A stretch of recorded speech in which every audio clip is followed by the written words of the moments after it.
Hello everyone, আসসালামু আলাইকুম। আমাদের চ্যানেলে 1 লক্ষ সাবস্ক্রাইবার উপলক্ষে নতুন course step into generative artificial intelligence. এই কোর্সে ইনস্ট্রাক্টর হিসেবে থাকবো আমি রাশেদুল আলম শাকিল এবং ফুল কোর্সটা আসলে ইউটিউবেই পাবলিশ করা হবে। তো এই কোর্সে আমার অন্যান্য কোর্সের মতোই যেটা প্ল্যান সেটা হলো কোর কনসেপ্ট নিয়ে আলোচনা করা।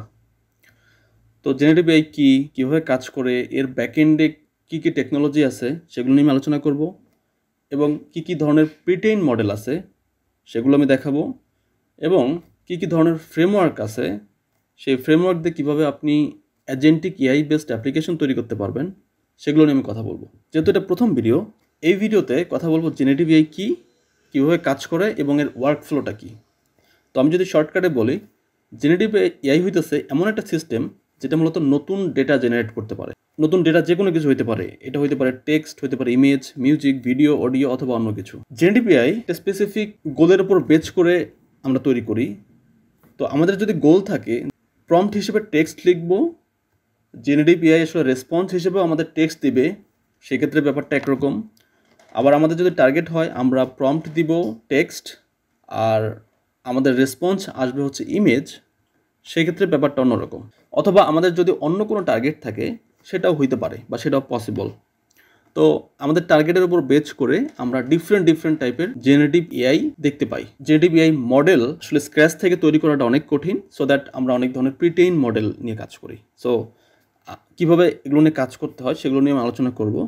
তো যেহেতু এর মেজর কিছু ফিল্ড আছে, সো দ্যাট মেজর ফিল্ডগুলো নিয়ে যদি একটু কথা বলি, তো বর্তমান সময়ে জেনারেটিভ এআই সব থেকে বড় ফিল্ড হইতেছে এলএলএম বা লার্জ ল্যাঙ্গুয়েজ মডেল, যেখানে তো ওপেন সোর্স ডেটা আছে, সব ডেটাগুলো দিয়েই মডেলকে ট্রেনিং করা হয়েছে। সো এ ধরনের কিছু লার্জ ল্যাঙ্গুয়েজ মডেল আছে, যেমনটা জিপিটি আমরা দেখতে পেয়েছি, তারপর লামা আছে, তারপর ডিপসিক আছে। এগুলো সবই হইতেছে এনএলপি বেসড প্রজেক্ট এবং large language model. So huge অ্যামাউন্টের টেক্সট ডাটা দিয়ে যেহেতু একে ট্রেন করা আছে, সো দ্যাট আপনি যদি তাকে যে কোনো প্রশ্ন করেন সে অ্যান্সার দিতে পারবে।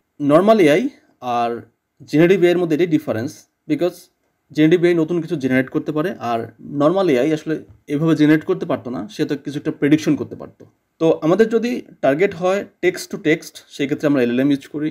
যদি আমাদের টার্গেট হয় টেক্সট দিব বাট রেসপন্স আসবে ইমেজ, সেক্ষেত্রে আমরা ডিফিউশন মডেল ইউজ করি। দেন আমাদের যদি টার্গেট থাকে ইমেজ, ক্লিন ইমেজ, সেক্ষেত্রে আমরা জ্ঞান ইউজ করি বা জ্ঞানের উপর বেচ করে কিছু এআই মডেল ডেভেলপ করা আছে, লাইক স্টাইল জ্ঞান 2। হ্যাঁ, তারপর যদি বলেন জিপিটি বা ক্লোড, এদের হার্ট আসলে ট্রান্সফর্মার।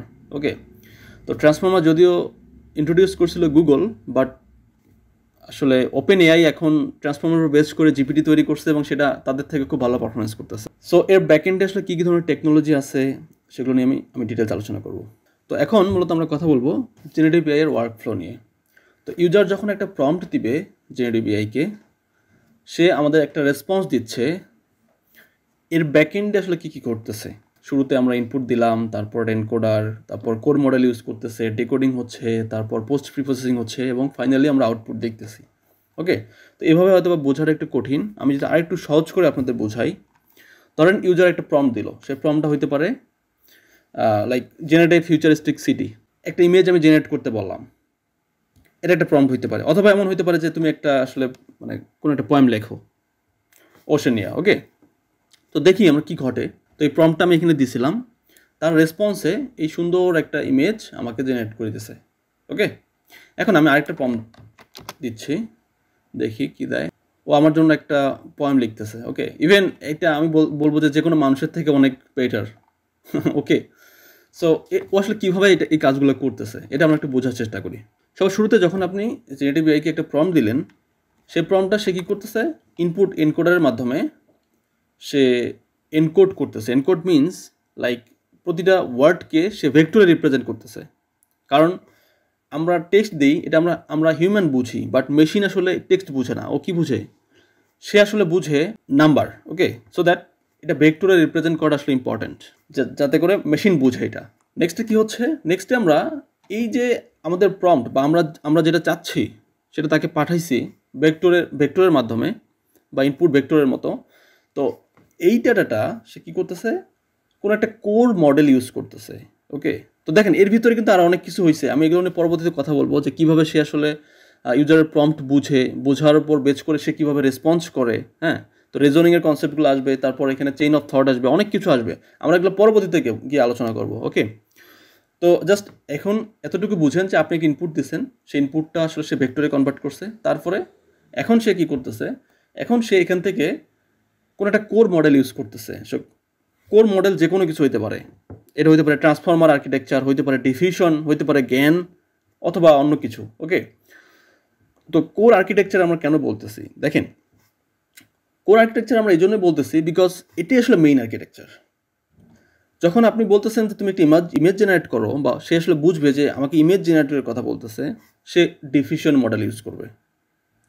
যখন আপনি এমন কিছু চাইছেন যেটা আসলে টেক্সট জেনারেট করবে, সে তো ট্রান্সফর্মার আর্কিটেকচার ইউজ করবে।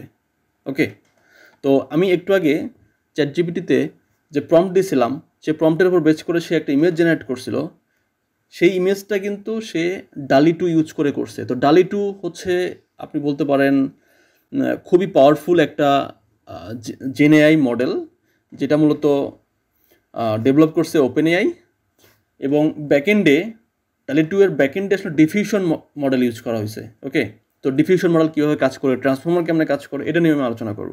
কোর মডেল এখানে অ্যাপ্লাই করতেছে। তো এরপর সে কী করতেছে, এরপর এখানে আউটপুট ডিকোডারের মাধ্যমে সে আউটপুট জেনারেট করতেছে। ওকে, তো আউটপুটটা হইতেছে লাইক এটা আপনি বলতে পারেন ফাইনাল আউটপুট না, বিকজ এরপরে আরেকটা স্টেপ আছে যেখানে মূলত পোস্ট প্রিপ্রসেসিং বলা হয় এটাকে। তো এটাকে সেফটি ফিল্টার বলে। তো সেফটি ফিল্টার হইতেছে এমন একটা ফিল্টার যেখানে আপনি যদি কোনো একটা স্ল্যাং ওয়ার্ড ইউজ করেন, বা স্ল্যাং ওয়ার্ড এখানে আসে রেজাল্ট, সেটা আসলে রিমুভ করে দিবে, বা এমন কোনো আনইথিক্যাল কোনো যদি কিছু থাকে সেটাও সে রিমুভ করে দিবে। ওকে, সো দ্যাট এটা আপনি বলতে পারেন যে সে আউটপুটটাকে রিফাইন করতেছে। ওকে, যেন কোনো হার্মফুল কোনো কিছু না থাকে। ওকে, এখন আপনি যদি একটা প্রম্পট দেন যে তুমি কীভাবে ওয়েপেন তৈরি করতে হয় সেটা তুমি আমাকে বলো, হ্যাঁ, কারণ ওয়েপেন কীভাবে তৈরি করতে হয় সেটা তো জানে, ও তো আপনাকে বলবে না এটা, ঠিক আছে, ও হয়তো বা বলবে না, তার কারণ এটা আসলে ইথিক্যালি ঠিক না। ওকে, সো দ্যাট এটা কি কোথায় রিমুভ করতেছে, সেফটি ফিল্টারে। তারপরে দেখেন, তারপর ফাইনালি কি করতেছে, ফাইনালি সে আউটপুটটা জেনারেট করতেছে, যেটা আমরা আসলে দেখতে পাই বা আমাদের ফরম্যাটে বা হিউম্যান রিডেবল ফরম্যাটে জেনারেট করতেছে। ওকে, এটা আসলে ওর মানে মেইন ওয়ার্ক ফ্লো। তো এর ব্যাকএন্ডে আসলে অনেক টেকনোলজি ইউজ হয়। ওকে, তো এই টেকনোলজিগুলো আমরা আসলে ধাপে ধাপে বোঝার চেষ্টা করব। ওকে, সাথে থাকুন, নেক্সট ভিডিওতে দেখা হচ্ছে ইনশাল্লাহ। আসসালামু আলাইকুম।